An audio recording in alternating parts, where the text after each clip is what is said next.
Hey, how's it going? I just wanted to do a super quick update to a video I just did on writing Hello World, and this just shows you how fast the verse language is changing, how this whole thing is changing. To create your verse project, you come up to Verse Explorer and you go My Project and you right click and you go Add New Verse File, and then you go Hello World Device and you go Create. Well, it's changed. It used to automatically compile that file for you and it would appear down here, and now it doesn't do that. So it's kind of weird because now you have this here, but then you don't see anything down here. So what you have to do is actually go to verse and build verse code.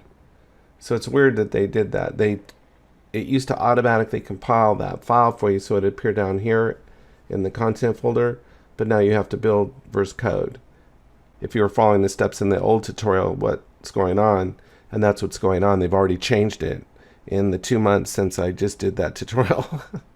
So things are changing fast. So all the rest of that tutorial still applies. It doesn't auto compile your code when you first start it now. So anyway, take care, have a great day, and I'll talk to you next time.